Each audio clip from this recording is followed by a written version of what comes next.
So thanks very much for coming to my session. My name's Andra Christie and I'm a solution architect with AWS in the public sector.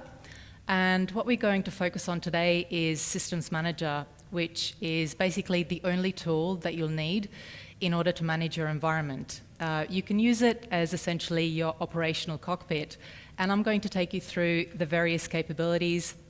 I'll discuss them in some detail with you through the presentation, and then I'm going to take you through a live demo as well. So let's talk about some of the challenges that we've discussed with you as both customers and partners alike. Some of the things that you've talked to us about are around the ability to manage your environment irrespective of where it is, be that on premises or in the cloud. You want to be able to operate safely and securely at scale across your heterogeneous environments. And also the tools that are available to you today, some of them are native to the cloud, some of them are not cloud native. So how do you manage your way around choosing when you've got all of these various tools to pick from? A lot of these tools are also really complex and monolithic in nature. They take a lot of time and effort to set up. The licensing is complex, and also half the time you end up managing the infrastructure of the management tool itself. So what we're going to focus on today is how you can build on the capabilities of Systems Manager instead. As I mentioned, Systems Manager is your operations cockpit for your cloud and your on-premises environment. It provides you with flexible cross-platform support, and you can extend it to basically work across any operating system. We provide you with the capabilities to group, to visualize, and to act upon your environment from a single location. It's a very open and scalable tool. As I said, it works in hybrid and multi-cloud environments. It provides open source support and cross-platform for Windows and Linux. And also we know that a lot of you are already utilizing tools like Chef or Puppet or Ansible, so you can continue to leverage your existing investments in those tools along with Systems Manager.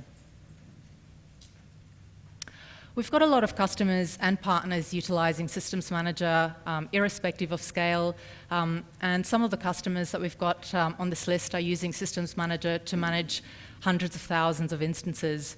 A lot of them are very tech savvy, and a lot of them are utilizing the capabilities that come straight out of the box, which I'll jump into now. So possibly one of the biggest challenges that you might have is around modeling your environment. How do you continue to model and expand on your environment as you grow essentially at cloud scale?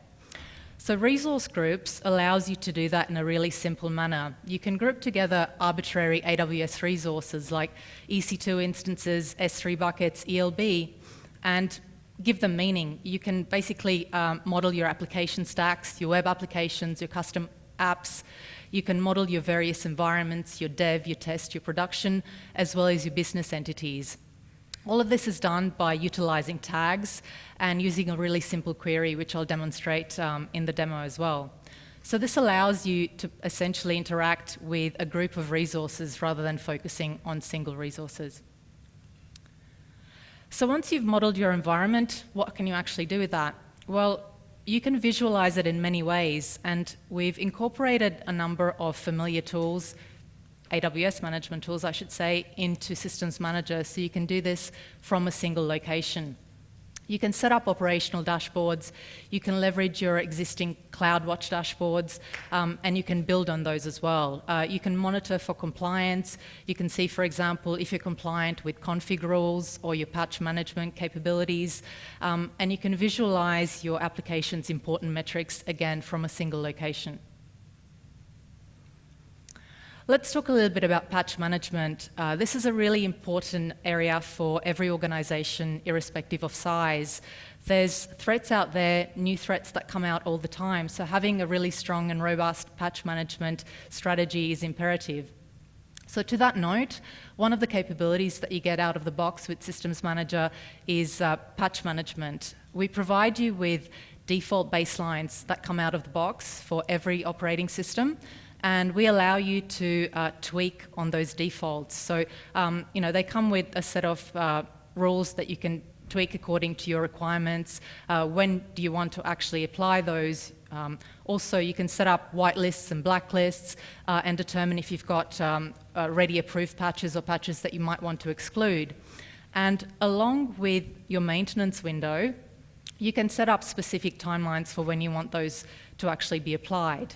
If you've got a large fleet of instances, you can also set up multiple maintenance windows and really stage out that patching outside of business hours or when convenient for your organisation. You can also schedule periodic scans for compliance, which will quickly show you if you're actually in compliance with your patch management strategy. And if you're not, you can quickly jump in, see what's potentially failed, what wasn't applied from a patch perspective, and quickly remediate that. Another capability that we have a lot of customers taking advantage of is Run Command, which allows you to have safe and secure remote management. This means that you no longer have to open up any inbound ports, you don't need to SSH or RDP into your instances or have to manage Bastion hosts. There's another new capability that we've actually added today. It's been released today actually, so shell level access with Sessions Manager, so make sure that you check that out as well.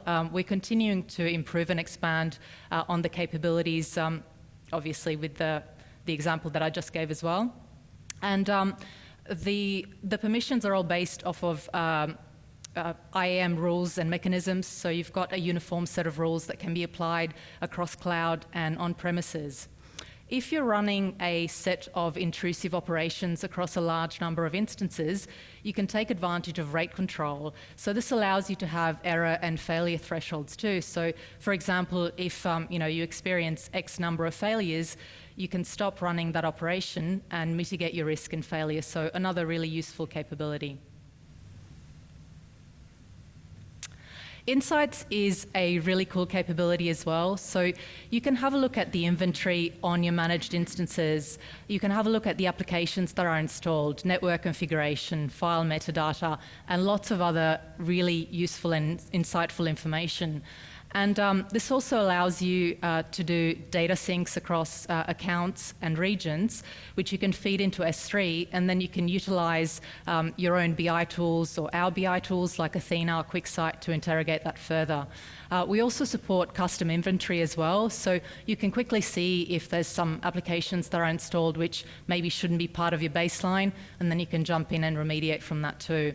So if you check out Systems Manager today, this is probably one of the first places that I'd start with. It's really simple and really useful. Let's talk a little bit about automation. So I know that a lot of you have got many scripts in your environment. You might have lots of scripts maybe on administrator laptops, maybe on local file systems, maybe not centrally managed. So we want you to utilize automation and get rid of those, including those one-off scripts. We provide you out of the box with a starter pack of runbooks, so everything from a simple stop and start EC2 instance all the way to AMI baking.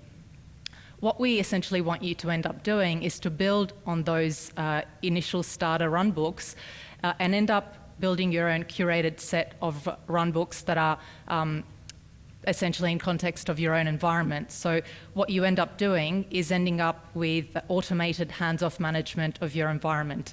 It's really flexible. You can set lots of conditions and approval rules, and we provide you with a delegated administration model. So no one can perform any action that's outside of the constructs that are ordained in that particular document. Again, this is based on the usual IAM roles and permissions. It's fully audited, so you can tell who's attempting to run what at one time. Parameter Store is a really great capability that we offer as well out of the box. It allows you to separate your configuration and secrets away from your applications and scripts. We don't want you to be able to, well, not to be able to, we don't want you to hard code that information into your applications or scripts, especially if it's sensitive. Let's take the example of, you want to download the latest machine image for Windows or Linux. Rather than referencing that in your applications or scripts, you can simply create a parameter and you can have your applications and scripts referencing that parameter in Parameter Store. If you ever need to update that parameter, you've got the single location that you can update that in, so it's nice and simple. You can also manage your configurations really safely from there. You can build on the various hierarchies, so your dev, your test, and prod, and each one of those could have a different value. And then you can run one script, and based where it's running from, it will pick up the right value. Again, all of this is simple to set up, fully audited, and as far as secrets management is concerned, you've got the option to encrypt your secrets using KMS, so the security posture is very strict here as well.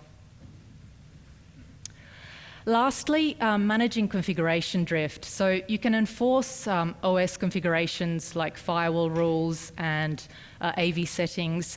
Also, you could set up rules whereby you can block certain ports from being available or accessible on certain instances, and you can set up the policy to run at a regular interval. Because it's listed here every 30 minutes, let's go with every 30 minutes.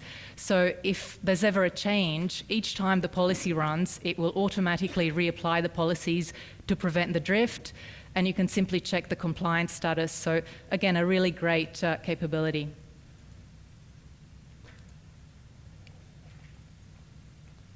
So to recap, these are some of the capabilities that you get out of the box with Systems Manager. You can visualize your resources by using resource groups. You get safe and effective remote access by using run command, and the new shell level access with Sessions Manager that was actually released today, as I mentioned. Feel free to take a screenshot of this slide. Inventory provides you with access to everything that's installed on your managed instances, and it also supports custom inventory, as I mentioned. You can have really robust and strong patch management strategies by taking advantage of Patch Manager and then also being able to stage out your patching depending on your business requirements. Automation, as I mentioned, a really important capability. The end goal for this is to allow you to do hands-off automated management of your environment and building on top of those starter automation documents that we provide you. Parameter store, allowing you to separate your configuration and your secrets management away from your applications and your scripts. And lastly, being able to manage that drift by utilizing State Manager. So now let's jump into the demo so you can actually see what some of these capabilities look like.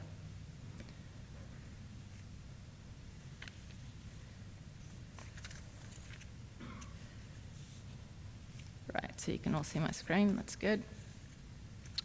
Okay, so is everyone able to see that well enough? I think it's not too bad. As I said, you can use Systems Manager as your operational cockpit, your one tool to rule them all. You can access it from my recently visited services. I'm just kidding. It's under Management Tools. So let's go into it and have a look. The first thing that you might want to do is actually find some resources. So for the purpose of the demo, I've got a really simple web app. I've got a few EC2 instances, an S3 bucket, a load balancer. So by default, it will bring back all of the supported resource types. But if I don't want to bring back everything, I can be more granular and I can select maybe just EC2 instances or NAT gateways or just the resources that I'm actually interested in. So for the purpose of the demo, I'm going to search on a really inventive tag that I've set up, Web App 1. And now if I click on View Query Results, this is going to bring back the results of all of those items tagged with Web App 1, so my volumes, my load balancer, my bucket, and my instances. I can also save this query as a group. Here's one I prepared earlier, again with the inventive name. And from here, I can also run, I can view insights actually, I can execute automations, if you remember the automation documents that I mentioned, and it runs or performs these automations in context of the resources that I'm running them against. So for example, if I were to pick restart EC2 instances, it doesn't make sense for it to reboot an S3 bucket, but obviously it makes sense to reboot EC2 instances. The next thing that I'm going to jump into are the built-in insights. I've mentioned that we've grouped together a whole host of tools already available to you on the AWS platform. And again, this is in context of the resource group. So if I have a look at the config tools, so config is another one of those tools that allows you to see changes in AWS resources over time. So let's have a look at my config rule compliance. So according to this pretty graph, I'm compliant with 9 rules, and I'm not compliant with 6 rules, which is all well and good, but maybe I want to know what those particular compliance and non-compliance rules are. So I can drill down and have a look at a particular instance that was listed with 1 compliant and 1 non-compliant rule, which will launch the config window, and then I can quickly look up those resources. So once that loads up, maybe I'll select one of those instances rather than the bucket. And I can expand that out and quickly have a look at what I'm compliant and not compliant with. So it shows here that I'm not compliant because detailed monitoring is not enabled, and my compliance rule is the fact that it's actually part of a VPC. Obviously, you can modify these rules according to what you're interested in. And also, I can have a look at the events when this occurred, any specific changes that I might be interested in. So a really useful capability here. The other thing that you can do is have a look at CloudTrail as well, again available from the same location, your personal health dashboard, and also Trusted Advisor. So this is all running against my resource group for that particular web app. And obviously I've got a few things that I need to rectify here. Moving on, you've also got access to dashboards by CloudWatch as well. I've prepared one already, and I'll just jump into that. So you can obviously pick all of the various metrics that you're interested in for your particular application, whether that's CPU credit balance, CPU utilization. Obviously, you can mix and match depending on what's important to you and what you want to see from a metrics perspective, whether we want to see that over 3 days, 1 week, etc. So again, it makes it really simple to visualize this in a single location. The next thing that I wanted to show you was that really important capability, patch management. So as I mentioned, we provide you with the patch baselines for every operating system. Hope that's still visible. If I go into one of these, let's pick on Windows, you can see I've got obviously the baseline name, the operating system. I've already added it to a particular patch group for my web app, and then I can set up specific approval rules. So this is applied to all Windows products. It's got the classifications for critical updates and security updates, and then auto approval delay to wait for 7 days. Now, if I'm not happy with that, I can set up my own rules, which I've actually done down here. Again, very imaginative name with WinPatch. But you can go into it and set up your specific approval rules. In this case, I've selected only certain versions of Windows, only certain classifications around security updates and drivers, and I've set my auto delay to wait 1 day before applying it. And I've also set up some exceptions for already approved patches and rejected patches. So from here, I can decide if I want to apply this right now or ad hoc, or I can jump into my maintenance window and set it up on a schedule. Again, I can set up multiple maintenance windows and really stage out the patching, but it's very, very simple to set up. For the purpose of this exercise, I've set it to run for 3 hours. I've allowed it to take into account unregistered targets, and I've set it to run weekly, so you can get your chrono rate expression to set that. And then I can have a look at some of the tasks and the history to see whether it's actually been successful. More importantly, from here, I can also jump into my compliance window and quickly see how up-to-date I am compliance-wise. You can probably ignore my overall compliance. I have some work to do. But if I jump into my patch compliance, again, I get a little graph which shows me that I'm compliant for 2 resources and not compliant on 2 other resources. So I can again jump into one of the resources that shows I'm non-compliant, and quickly find out what's going on. So if I have a look at the patch tab, I can see in here it shows that I've had 13 updates installed. There's 2 updates needed. So from here, I can quickly remediate that. I can apply those patches that are required, and I can move on. So really useful capability there. The next thing that I wanted to jump into was showing you inventory. So here, you can very quickly see, for example, the top 5 OS versions, top 5 applications, top 5 services, if I've actually got inventory enabled on all of my managed instances. As I said, we support custom inventory as well, but if I wanted to have a look at the inventory on a particular instance itself, I can do that too. So let's see, and it doesn't have to be applications. It can be network configuration. It can be a resource group. It can be any number of really insightful information. And as I mentioned before, you can also set up a resource sync into an S3 bucket, and you can do cross-account and cross-region, and then interrogate that further with your favorite BI tool. The next capability that I wanted to touch on was run command, so your safe and at scale remote operations that allows you to do this with fully buttoned up security, without opening up inbound ports, without doing SSH and RDP. So I'll give you an example, something that you may already have come across.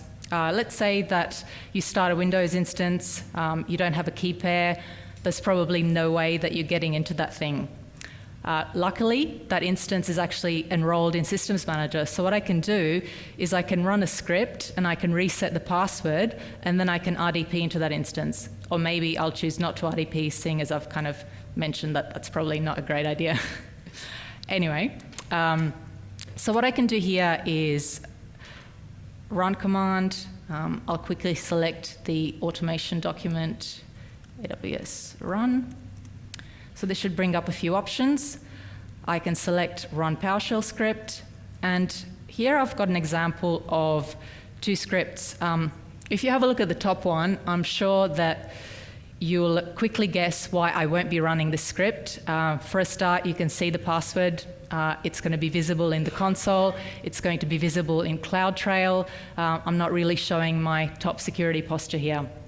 So instead, I'm going to run this script here, which leverages parameter store and a secret string.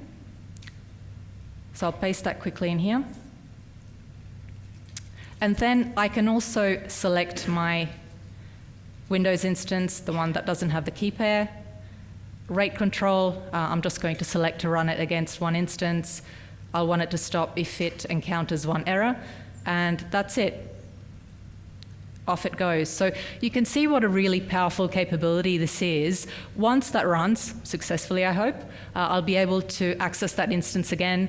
Obviously, we want you to create your own sets of documents and be, really restrictive on what the operators can do. Maybe just do directory listings.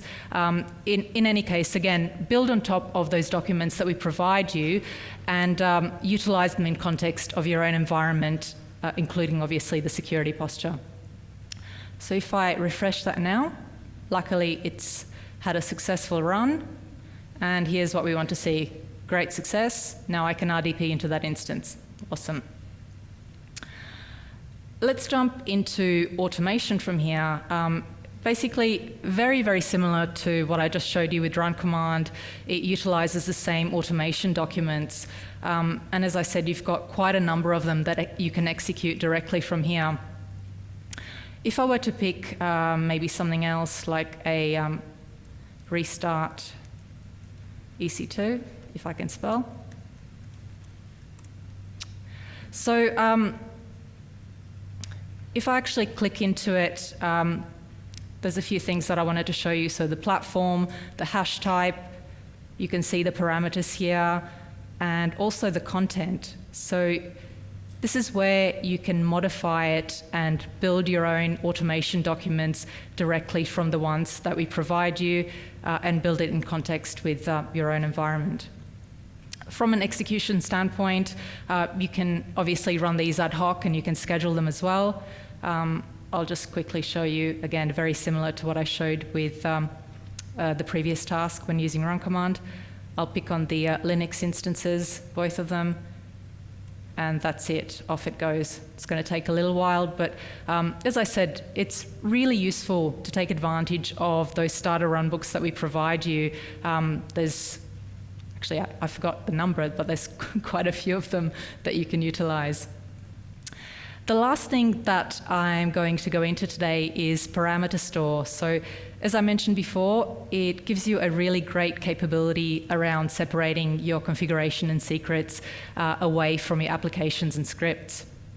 So if I have a look at my production SQL RDS hostname, maybe I've got my web applications or my web servers needing to access this particular value, it can get it directly from parameter store. So if I ever have to update a particular parameter, this is the only location that I need to update it in, so really nice and simple.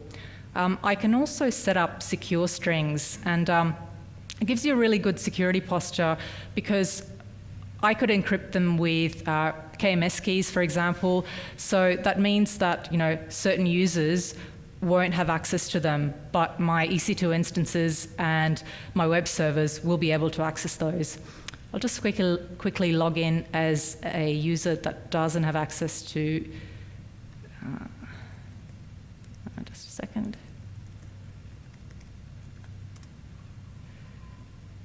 Okay. Turns out I was the user that didn't have access because I forgot my password. So if I quickly jump here into parameter store and I click on that same secure string, it should give me an error because I don't have access to that key. So here we go, don't have access. If I click on that value, it will just return that null value, which is obviously what we wanted to see. So this has been obviously a fairly high-level overview of some of the things that you can do with Systems Manager. Obviously, I want you guys to test it out yourselves and drill a lot deeper than what I've shown you so far. Can we jump back into the presentation, please? Thank you. So Systems Manager is available in all regions. It provides you with a lot of capabilities, a lot more than I've had the time to discuss today.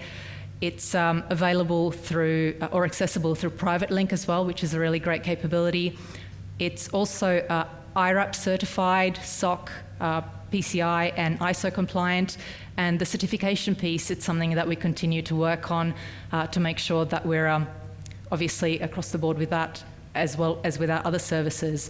So everything that I've talked about today is available to you free of charge. It's available to you across your cloud environment as well as on-premise. And it provides you with essentially a limitless scale. And all of these capabilities are available to you from one single tool. So after this session, please go out and test out Systems Manager, check out our products page, our tools blog, and please provide us with feedback. We always want to hear from customers what they're enjoying about Systems Manager, the things that we can improve upon, and things that you might want to see in Systems Manager in the future. So thanks very much for your time. I hope you've enjoyed the session, and please don't forget to provide feedback. Thank you.